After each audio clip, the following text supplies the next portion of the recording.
Welcome, foolish mortals, to Halloween Treats, presented by the Look Back Machine. For the entire month of October, we bring you 31 episodes on 31 flicks. So sit back and relax on your broomstick. We have blood-curdling boogeyman and sadistic serial killers. From castles to were-rabbits to spine-chilling spine-tinglers. Oh, but that's not all. It's only a bit. There's also Dahmer, Dracula, and Wallace and Gromit. So turn down the lights and turn up the sound. And ready your heart, for it's about to pound. Because there's Halloween film history abound. Happy Halloween from the Look Back Machine.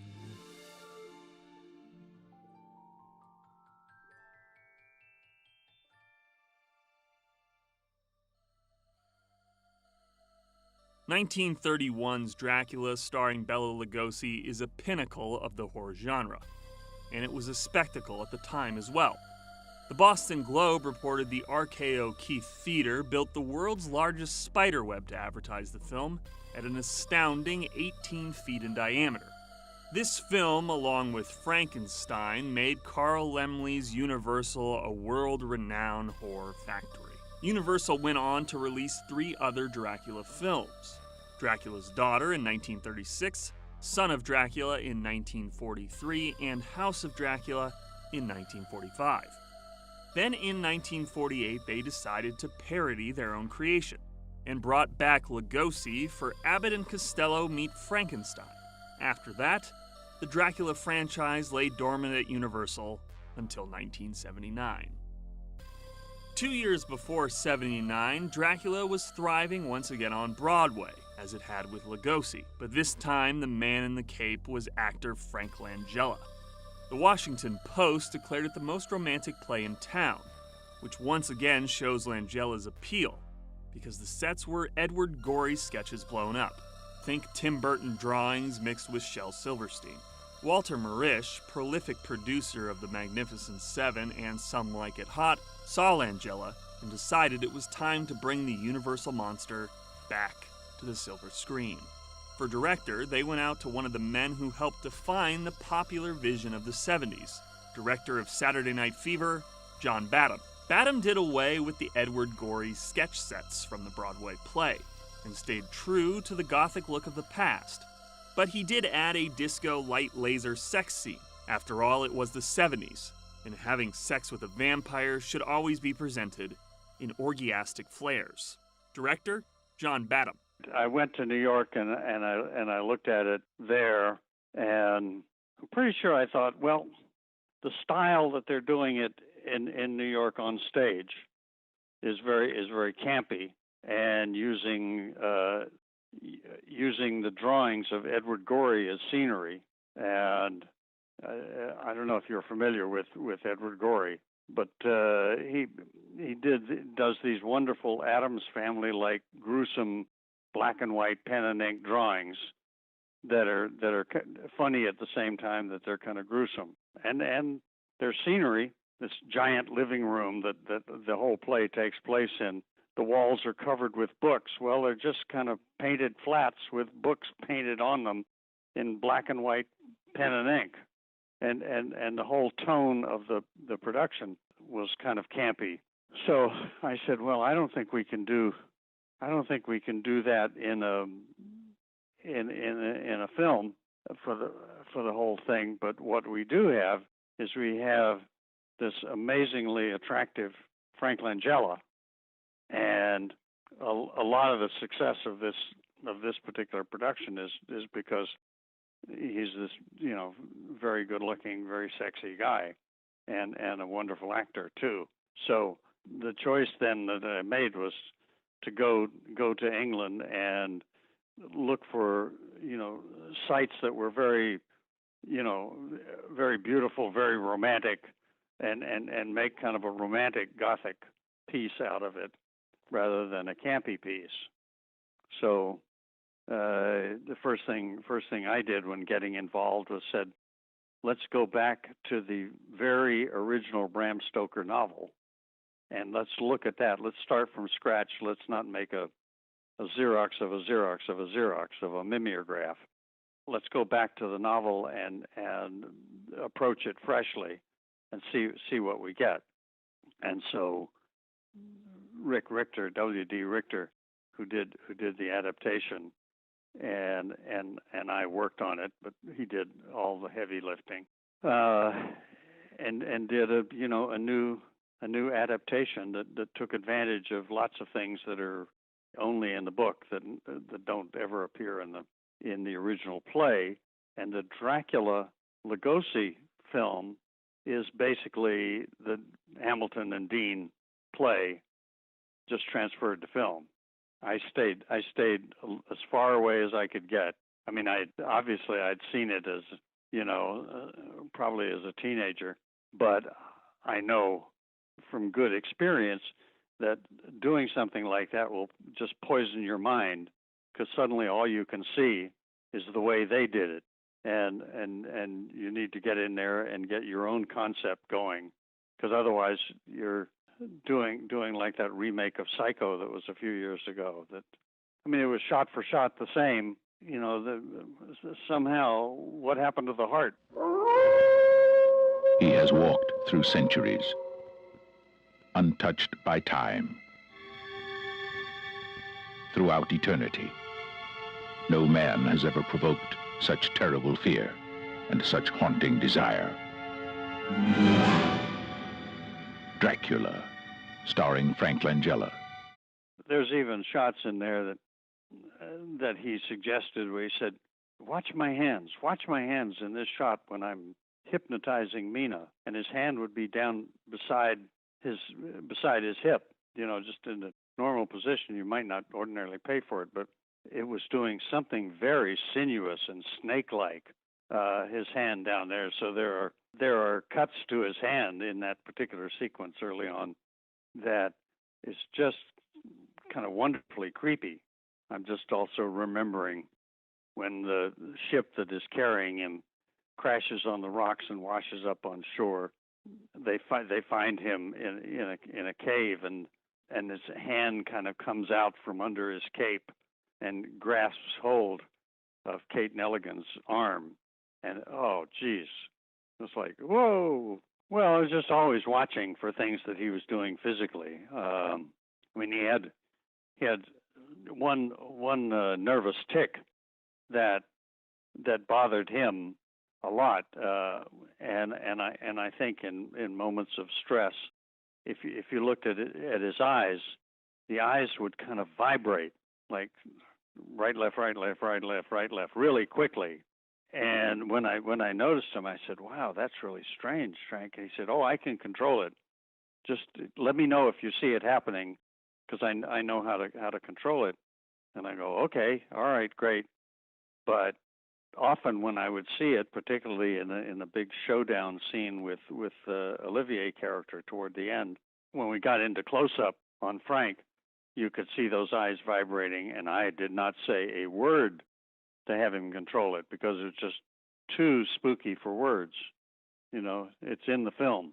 That strange kind of gesture, and that said so much more in film than what he was doing when he was on stage, which would be these huge crosses where he would cross the Olivier character, Dr. Van Helsing, would hold up some garlic, and Frank would literally fly across the stage, not on wires, of course, he just somehow did, and crash into the wall. Well, that was just too big and didn't work on film. It just looked kind of silly. So we said, okay, let's not do that. But what we came up with is, instead of the biggest thing, was like the smallest thing, which is these vibrating pupils. He did want a very special kind of cape, and he did want a very special kind of wig that he wanted to wear. It turned out the English hairdressers didn't need the wig and were insulted. and managed to do his own hair perfectly, so there was never a wig. But he just kind of laid down the law on the marketing. The marketing guys were gonna come out with a Dracula doll that had Langella's face on the cover, and he absolutely kiboshed that. Said, no, I won't sign a marketing deal. Do you want your face on the doll box, John? No, okay. I got it. Dracula.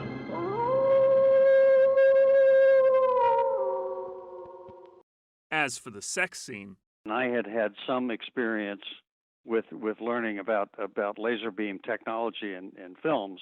We looked at it as a possibility in Saturday Night Fever, but at that point, the only machinery for laser beams were confined in these laboratories in New York, in these great huge boxes, and they did cool stuff, but there was like no way that we could transport it to our disco. And we said, okay, all right, well, forget that. But here we borrowed the laser beam devices that the Who were using in their concerts. We got to use it over a weekend, and just thought it would be a really interesting, cool way of getting this link up between Langella and Kate Nelligan's character, Lucy. A lot of people really liked it and thought it was very sexy. A lot of people complained bitterly and said they didn't have laser beams in Dracula's time. And I said, well, guys, they didn't have cameras either, or 35 millimeter film. There's a lot of things they didn't have, and plus we're talking about vampires. Let's get a little perspective here. So, for some people it was a huge stylistic bump. It didn't do the business that they were hoping, because of partly at least because of a serious either a miscalculation or they just kind of missed something, and that was George Hamilton did a movie called Love at First Bite, which came out not 6 weeks before our Dracula, and it was a pretty nice little hit.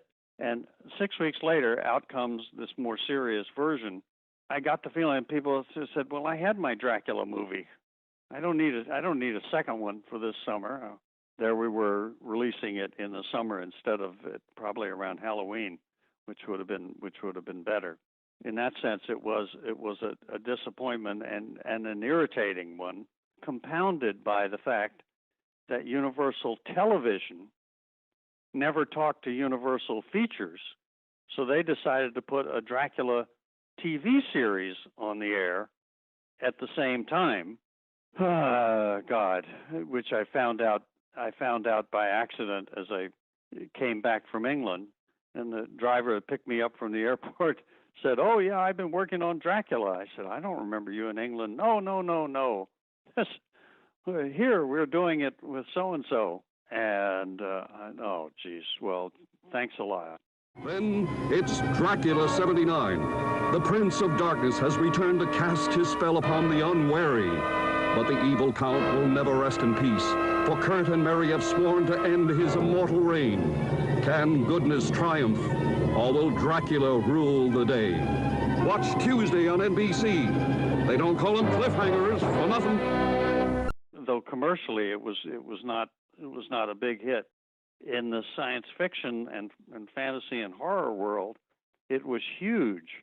I mean, we won grand prizes from at least 3 science fiction fantasy organizations, 2 in the United States and 1 grand prize in Paris. And I think I've gotten more prizes and awards from that movie than anything I've ever done.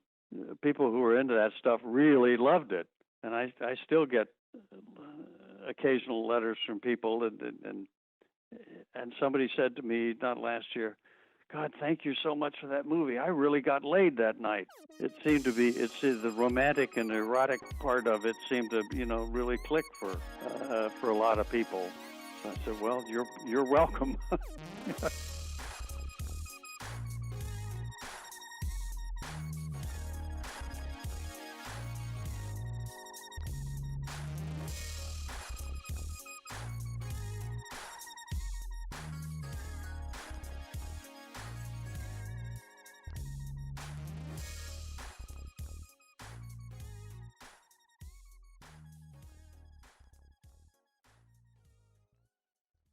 Thanks for listening to Halloween Treats, presented by the Lookback Machine. Stay tuned for the entire month of October for an episode every single day till November.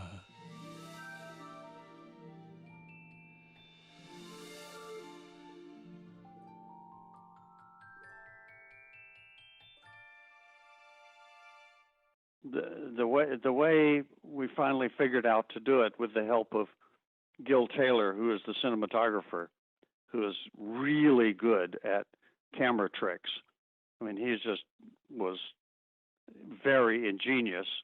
And I said, how can we pull back and not zoom back from Jan Francis in bed and come through the doors and then look up and see him?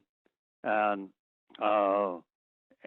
Gil's suggestion was, well, what you have to do is you have to dolly with the doors, which means that you took the doors off their hinges and you put them on a rolling platform where they stood up, and you dollied doors and dolly and camera all right up to Jan Francis.